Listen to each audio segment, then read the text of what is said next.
हे दोसर पायब कौन था, हे दोसर पायब कौन था। और अपन दुल्हा सरकार के लिए कहो कि दुल्हा दुल्हन से जना कपूर में, हे दुल्हा दुल्हन से जना कपूर में। एहन सुंदर मिथिला धाम, एहन सुंदर मिथिला धाम, दोसर पायब कौन था, दोसर पायब कौन था। दुल्हा दुल्हन से जना कपूर में, ओ दुल्हा दुल्हन से जना कपूर में। जय हो।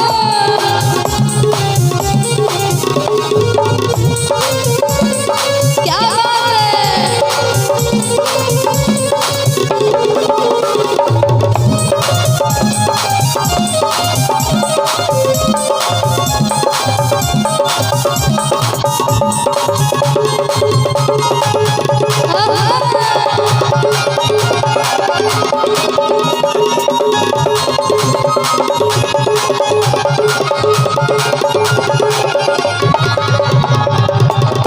हे माहिर सिया सुकुमारी, सिया जनक दुलारी।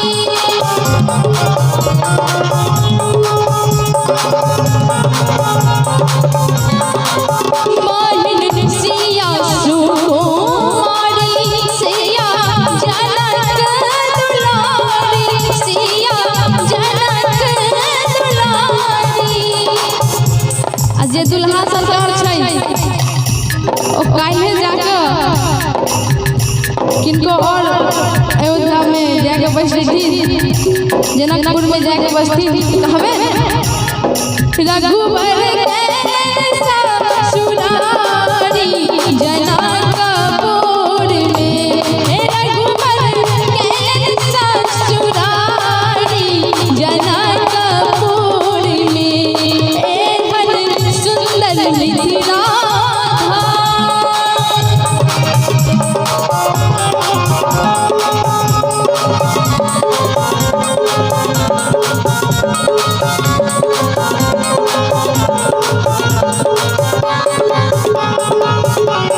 जय हो।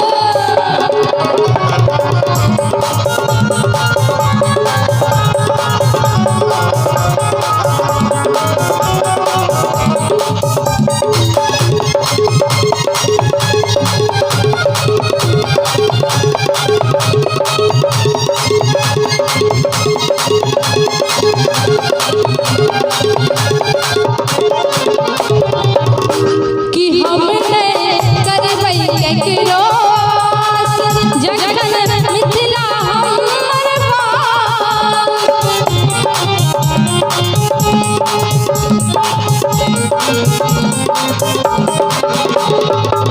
अपन बहिन सब कहै छथिन, जय मिथिला के छथिन, ओ सब कहै छथिन कि हम नहीं करबै केकरो,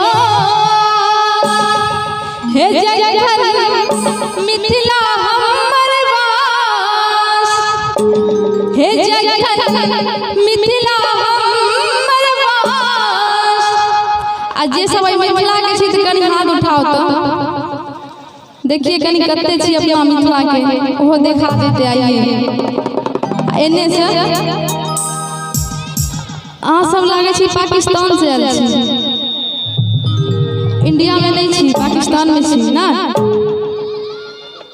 अरे इहे मिथिला के छी अहाँ सब, कनि हाथ उठा दियो। अपन इहे धरती से मिथिला ते कहबै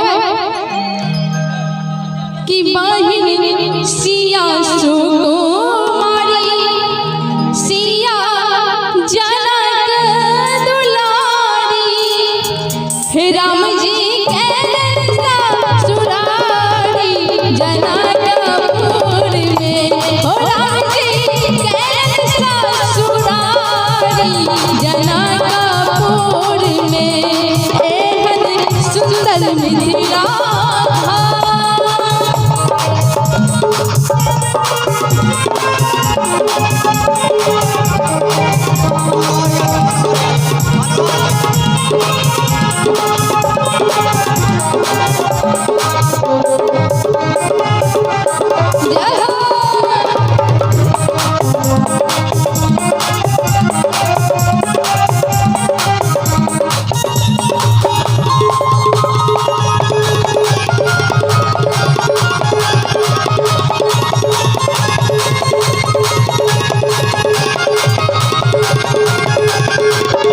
और देखियो मनोहर यादव जी के नहीं रहल गेलन तो ऐसा पहलियो किस पुरस्कार देने छै अखन बहुत सुंदर पुरस्कार 501 के दला ताहि के लिए बहुत दिल से धन्यवाद।